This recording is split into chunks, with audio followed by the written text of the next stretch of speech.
Why was the Thames estuary full of wreckage? That was what the British Admiralty wanted to know in the autumn of 1939. Ships were going down in shallow coastal waters, not in the open Atlantic, not to torpedo wakes that lookouts could track.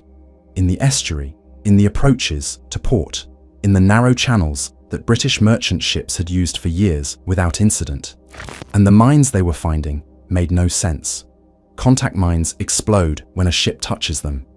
Everyone understood contact mines. Minesweepers dragged cables through the water, caught the mooring lines, and sent the mines to the surface where a rifle shot destroyed them. Standard, established, handled. These weren't doing that. These were on the bottom, invisible, and ships were simply exploding over them. The Royal Navy examined over 200 mines in October and November 1939. Every one of them was a contact mine. None of them explained the broken keels coming back to port.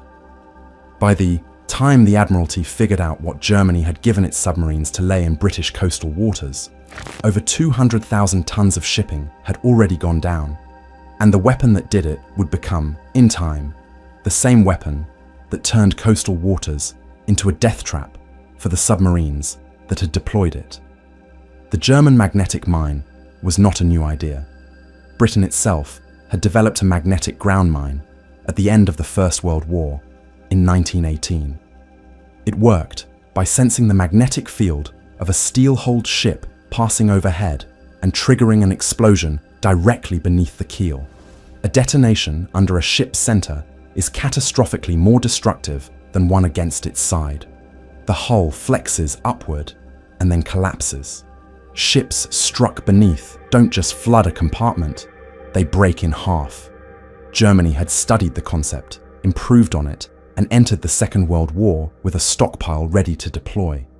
The mines were cylindrical, designed to slide out of a U-boat's torpedo tube, fall to the bottom in coastal shallows of up to around 30 meters, arm themselves after a delay, and then wait. You could not see them. You could not sweep them with the standard cable cutting gear that worked against moored mines. And because they sat on the bottom with no visible presence, you had no way of knowing a channel was dangerous until something exploded in it. The mine-laying operations began almost immediately after Britain declared war in September 1939. U-boats crept into the Humber estuary, the Thames estuary, and the approaches to major ports, discharging their mines from torpedo tubes at night in waters they knew carried the heaviest merchant traffic. The campaign was systematic.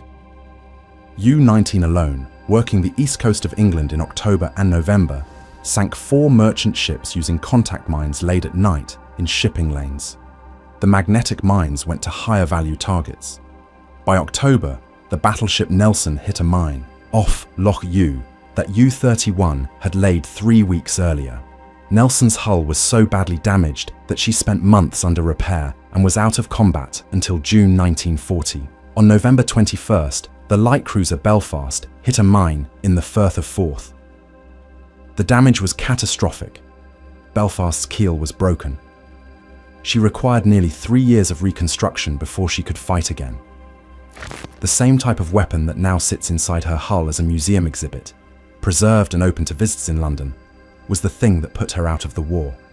Between October 1939 and March 1940, the naval historian Captain Stephen Roskill later calculated some 115 ships of roughly 400,000 gross registered tons were lost to mines in British waters in less than 6 months. Think about what that means for Britain's ability to supply itself. 400,000 tons is comparable to the worst months of the Atlantic Wolfpack campaign. It was happening not in mid-ocean, where ships could at least maneuver, but in the coastal channels that brought food, coal, and raw materials into British ports. Every time a ship hit a mine, the affected sea lane closed while minesweepers established whether it was safe. Ships waited at sea, exposed to submarines and aircraft. Ports backed up. Cargoes rotted. The Thames estuary at one point was so congested with wreckage that navigation through it became genuinely difficult. The Germans had found a way to strike at Britain's most vital shipping routes, without exposing their submarines to the dangers of open ocean convoy escort battles. It was devastatingly effective. And then, Britain got lucky. On the night of November 22nd, 1939, a German Heinkel bomber dropped a magnetic parachute mine into the shallow water off the coast at Shoeburyness in the Thames estuary. The mine was meant to sink to the bottom and wait. Instead, it came down in the mud at low tide, at an angle, visible and accessible. The British called Lieutenant Commander John Ouvry. Ouvry was a naval officer with mine disposal expertise from the shore establishment at Portsmouth called Vernon. He went to Shoeburyness the following morning with Lieutenant Commander Roger Lewis. They had no knowledge of what they were dealing with. They went to the mine on foot at low tide on an exposed tidal flat, knowing that if they touched the wrong component in the wrong sequence, they would simply cease to exist. The German mine had a safety mechanism, a copper strip on one of its fittings. If Ouvry had touched anything before removing that strip, a sensor would have activated 7 seconds after the mine hit solid ground. 7 seconds. But the mine had been in the mud overnight. The sensor had already fired its 7-second window and failed to destroy the mine, possibly because the mud had cushioned the impact. Ouvry removed the arming components one by one, working from a borrowed set of non-metallic tools, documenting each step as he went. He and Lewis disarmed the mine and had it transported back to Vernon. The disassembly revealed everything. The mechanism was an induction coil measuring changes in the local magnetic field. A ship's steel hull distorted that field as it passed over. Above a certain threshold, the coil triggered the detonator. The mine was set to ignore smaller changes, so small wooden vessels would not trigger it. Only steel ships of meaningful size would. The weapon was elegant and specific. Within weeks, the Royal Navy had developed the countermeasure. Ships could be degaussed, fitted with electrical cables running around the inside of the hull that generated a counterfield, neutralizing the ship's own magnetic signature. A degaussed ship could pass over a magnetic mine and nothing would happen. The field threshold the mine was looking for simply wasn't there. Ouvry received the George Cross for what he'd done at Shoeburyness. He was one of the first recipients after the decoration was created specifically to recognize civilian and military gallantry in non-combat situations. The mine he disarmed is now preserved inside the light cruiser Belfast, moored as a museum ship in London. It's still there. The German magnetic mine campaign continued. Degaussing took time to implement across the entire merchant fleet, and many smaller vessels couldn't be easily fitted. But the weapon's secret was out, and Britain had learned something important. A mine that couldn't be swept with standard gear was extraordinarily valuable. A mine that the enemy hadn't told you about yet was almost invincible. Britain filed that knowledge and began to think about what to do with it. By 1940, the Royal Air Force and the Admiralty had developed their own versions of ground mines designed to be dropped from aircraft. They called the operations gardening. The targets were given code names drawn from vegetables and plants. A minefield off Kiel was kale. Waters near Brest were forget-me-not. The approaches to the Gironde River in France were geraniums. Entire operational files read like seed catalogues. A bomber crew flying a gardening sortie received orders referring to the vegetable they would be planting in a specific field. The code was transparent, but the Germans couldn't change it. The weapon was cylindrical, about 9 feet long and 17 inches in diameter, parachuted from altitude to enter the water vertically, after which the parachute detached and the mine sank to the bottom. 9 feet of explosive, weighing roughly 1,500 pounds, of which 750 pounds was the charge. The mine settled on the seafloor and armed itself after a delay that allowed the laying aircraft time to escape the area. The British mines evolved throughout the war in ways that made them progressively harder to deal with. The early versions used magnetic triggers alone, the same principle Germany had applied. By the middle years of the war, acoustic triggers had been added alongside the magnetic ones. Not just the magnetic field of a steel hull, but the specific acoustic signature of a ship's propellers as well. A ship that had been degaussed, fitted with the electrical countermeasure against magnetic mines, might pass the magnetic trigger without triggering it. But the acoustic trigger was still listening, still measuring the frequency and intensity of propeller cavitation against the signature it had been set to detect. And then there were the ship counters. Engineers could preset a mine to require a certain number of trigger activations before it fired. Set to 7, a mine might register 6 valid contacts from ships that weren't large enough, weren't the right speed, weren't producing the right acoustic signature, or simply weren't the target the mine had been calibrated for. The 7th contact might be the right ship at the right moment. The mine fires. The ship goes down.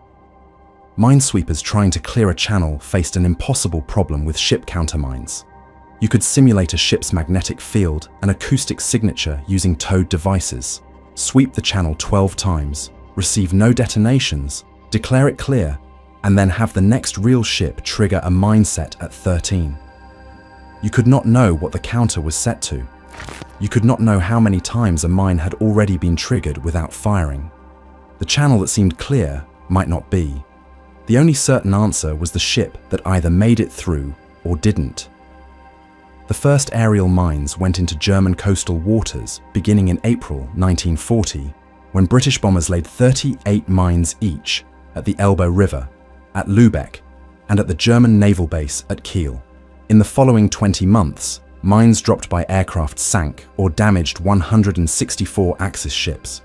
In the same period, direct bombing attacks on shipping sank or damaged 105 vessels, while losing nearly 4 times as many aircraft in the process. The mathematics were obvious. Mines were extraordinarily cost-effective. Bombing command mined steadily and systematically throughout the war. The final total: 47,307 mines laid in enemy waters.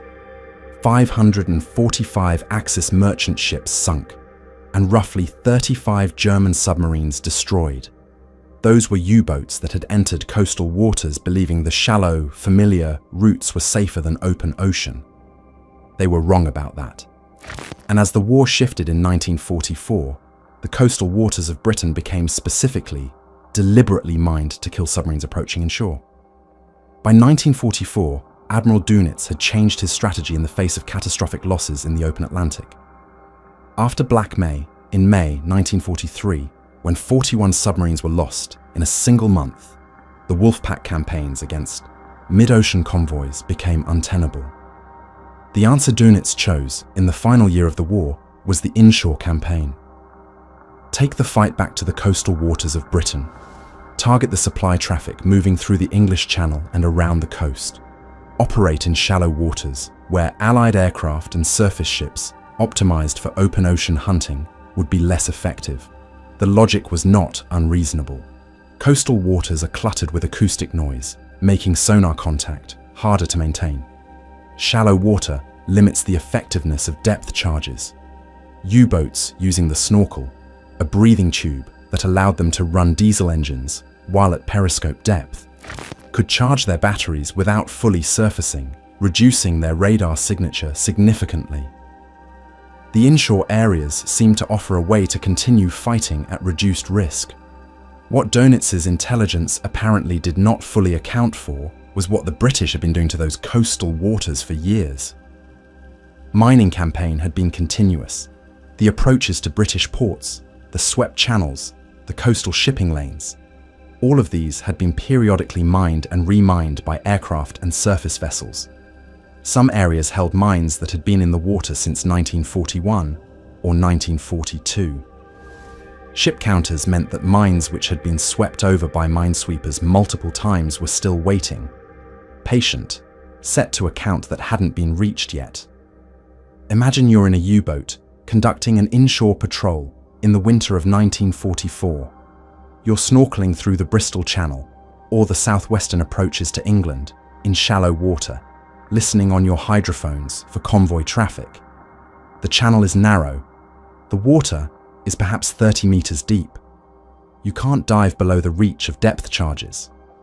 Above you, the sky is full of Allied aircraft that can detect a snorkel mast on radar. Around you, the water is full of British mines, some old, some newly laid, most of them invisible and undetectable by any instrument a submarine carried. Your orders are to find convoys and attack them, so you slow your engines to reduce acoustic signature, not knowing whether the reduction is enough. You steer the course your navigation chart shows as the swept channel, not knowing whether the chart is current, or whether a new minefield was laid after its last update, or whether a ship countermine in that channel is set to 5, and you're the 4th boat to pass over it this week. A magnetic acoustic mine on the seabed doesn't announce itself. It has no moving parts visible from a periscope. There's no magnetic anomaly detector that a submerged submarine carried that would warn the crew. You move through the water at slow speed, your acoustic sensors pressed against whatever the sea is telling you, and the mine either decides you're not worth triggering or it decides you are. The difference between those two outcomes is the specific combination of magnetic signature and propeller sound you produce at that moment, matched against whatever the mine was set to detect. You'll never know what those settings were. You'll never know whether you passed one that chose not to fire, or whether you're approaching one right now that will. U-boat crews who survived inshore operations and were later captured reported to Allied interrogators that coastal patrols in the final war years produced a dread unlike anything they'd experienced in open water. In the Atlantic at least, the threat had a source: aircraft, surface ships, sonar, something that announced itself, something you could detect, evade, respond to tactically. In the inshore areas, the threat was in the seafloor itself, omnipresent and without warning. Some crews, interrogation records indicate, found the open ocean easier to accept precisely because its dangers were visible. The mine you couldn't see was worse than the depth charge you could hear coming. U-12 was a small Type 2 coastal submarine, the smallest class Germany operated. On October 8, 1939, barely a month into the war, it hit a mine in the Straits of Dover. No survivors. It was among the first U-boats lost to mines in the war. 5 days later, U-40 hit another mine in the same area. No survivors from that one either. The Straits of Dover were British-controlled waters and had been mined from the first days of the conflict. Both of those boats were lost to conventional mines in known mine barrier areas. The commanders should have known the risk, and they paid for it. But the mines that would matter more, the ones that represented the real evolution, were the ones that came later, when British mines began appearing in waters that U-boats had passed through safely many times before. U-400 was sent on its first war patrol in November 1944, ordered into British coastal waters off the southwest of England. It sailed from port, was released by its escort at the edge of German-controlled waters, and was never heard from again. No British attack accounts for its loss with confidence. The Allied Assessment Committee after the war attributed it to a depth charge attack by a frigate, but the evidence for that attribution was disputed. The waters U-400 was ordered into, the area southwest of Land's End toward the Cornish coast, had been mined repeatedly. The boat's loss remains officially uncertain. U-1021 was ordered into roughly the same area, also gone. U-325, same patrol area, also gone. All three were lost between November 1944 and the end of the war. All three operated in waters that U-boat.net and post-war historians document as having been laid with mines. None of the three boats received any confirmed credit in Allied attack records. They were there, they entered mined waters, and they did not come back. The German Naval Command knew their inshore boats were disappearing. They didn't know why. The communication discipline that snorkel operations required, strict radio silence to avoid direction finding, meant that boats often sent no signal before they died. U-boat headquarters would wait for a report that never came, eventually log the boat as overdue, then missing, then lost, and move on to the next patrol assignment. In Germany, The families of those crews entered a particular kind of suspension. A telegram saying a boat was overdue was not a death notice. It might mean capture. It might mean the crew was alive in a prisoner of war camp somewhere in Britain. The uncertainty extended for weeks, then months. The boats that had gone down to mines left nothing that would reach shore. No debris trail, no surviving crew member to report what had happened. No enemy ship filing an attack report that could confirm the moment of death. Just silence from a boat that had been due to report. After the war ended, the notifications for boats that couldn't be accounted for eventually came, not as explanations, just as confirmations that the wait was over.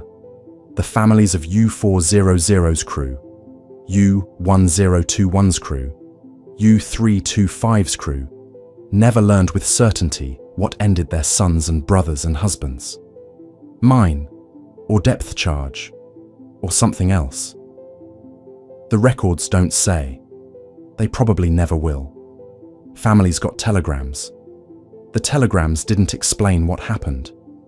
Here's a figure that captures what the British mining campaign actually cost Germany. 20,000 military personnel. That's the estimated number of German military and civilian workers committed to minesweeping operations along the European coastline by the middle years of the war, when the gardening campaign was at its most intense. 20,000 people whose job was to try to keep up with the mines that British and later American aircraft were dropping into German and occupied coastal waters. That's roughly the crew complement of 40 full-size aircraft, carriers, doing nothing but trailing devices through European coastal channels, day and night, trying to find and neutralize mines before the ships that carried Germany's war economy tried to use those channels. Minesweepers ran dangerous, exhausting circuits of swept channels, trying to maintain safe routes for the shipping that kept Germany running. Special vessels called Speerbrechers, massive converted merchant ships fitted with powerful magnetic generators, escorted convoys through German coastal waters, deliberately sailing ahead into danger to protect the ships following. The Speerbrechers generator produced a powerful electromagnetic pulse that should trigger any magnetic mine it passed over, setting it off at a safe distance from the following convoy. In practice, this worked often enough to make the Speerbrecher valuable. It also killed Speerbrechers at a rate that made their crews well aware of what the job entailed. The acoustic magnetic combined mines that British engineers developed were specifically designed to defeat conventional sweeping. A sweep designed to simulate a ship's magnetic field might clear the magnetic trigger while leaving the acoustic one active. A sweep designed to produce propeller noise might miss the magnetic trigger entirely, and the ship counter meant that both triggers might activate successfully multiple times without the mine firing. Getting a false all clear after 12 simulated sweeps, then sending a real ship over a mine set for 13. The mines that Royal Air Force Bomber Command laid in German Baltic coastal waters in the final years of the war devastated the shipping that sustained the German war economy. The Baltic was Germany's lifeline for iron ore from Sweden, essential for steel production. It was also the route for evacuating German civilians and soldiers trapped by the Soviet advance, the largest seaborne evacuation in history. When those routes became mined, everything that depended on them, the raw materials, the refugees, the military logistics, faced mortal risk. Over the entire war, British mines sank 150 enemy war vessels and naval auxiliaries, including roughly 35 submarines. Worldwide, British mines sank or damaged over 1,500 enemy ships. The cost of laying those 47,000 mines was a fraction of the damage they produced. The mine Germany had developed to strangle Britain had become the weapon that, in its British improved form, helped strangle Germany. By early 1945, the German inshore campaign was producing little. The boats that hadn't been lost to mines were being hunted more effectively than ever by specialized shallow water escort groups, by aircraft using improved radar, and by sonar operators who had years of practice tracking snorkeling submarines in coastal conditions. On January 27, 1945, Donitz acknowledged in the war diary that the inshore campaign's results were not justifying the losses. Submarines were disappearing at rates that suggested the coastal areas offered no sanctuary. The losses whose causes couldn't be determined, the boats that simply stopped reporting, were as troubling as the ones that died in documented attacks. An unexplained loss is a loss you can't learn from. You can't change a tactic to avoid a mine that you don't know is there. The German Naval Command's problem was epistemological as much as tactical. When a U-boat was sunk by an escort ship, the escort filed a report, an assessment committee examined it, and the loss was attributed. The death produced knowledge. When a U-boat hit a mine, there was typically no report from any source. The mine sat on the bottom and fired when activated. No witness, no debris trail, no sonar contact preceding the attack. Just silence from a boat that had been due to report. The distinction mattered because doctrine responds to identified threats. The U-boat command could adjust procedures when escorts were using specific tactics. Depth charge patterns could be analyzed, evaded. New signals could be detected and countered. But mines didn't produce signals. They didn't have tactics. They just waited. And the coastal waters of Britain had been full of them for years before the inshore campaign began. The decision wasn't a formal withdrawal. The orders kept going out. Boats kept sailing into British coastal waters through the final months of the war. U-325, lost in the Cornish area, disappeared sometime in early 1945. The exact date is disputed. Other boats disappeared in areas where mines were known to have been laid. Each loss was logged. No pattern was publicly acknowledged by German command, because acknowledging the pattern would have meant acknowledging that the tactic itself was driving boats into a weapon they couldn't see and couldn't avoid. The mining campaign the Germans had invented in 1939, the one that had shut down the Thames estuary and scattered wreckage across Britain's coastal approaches, had been taken apart, understood, improved, multiplied by 47,000 drops, and turned against the submarines and the shipping that Germany depended on to exist. The Admiralty knew exactly what they'd done. They'd learned it from a mine in the mud at Shoeburyness. 28,000. That's how many German submariners died in World War II. Out of 40,000 who served. 7 out of 10. The highest casualty rate of any fighting force in any nation in the conflict. Some of them died in documented attacks in the open Atlantic, hunted by convoys they'd failed to sink, depth charged by ships they hadn't detected, or caught by aircraft appearing out of cloud. Those deaths ended up in records, the time, the position, the ship or aircraft that fired. Some of them died in shallow coastal water, in areas mined by aircraft they never saw, over bombs that lay on the seafloor and waited. Those deaths ended up as question marks. Cause unknown. Believed mined. No contact with vessel after departure. The records for boats like U-400 and U-1021 and U-325 offer no certainty. Just a patrol area, an ordered course, and silence. John Ouvry, the man who disarmed the mine at Shoeburyness in November 1939, survived the war. He lived to see what that single morning of careful work on a tidal flat had set in motion. The decoding of Germany's most effective early weapon, the development of its British equivalent, and the eventual deployment of 47,000 mines in enemy waters. He collected the George Cross and went home. The men who went down in those coastal waters in 1944 and 45 are still down there. The cold North Atlantic preserves things. The answer to what killed some of them is still on the seafloor too, somewhere, waiting.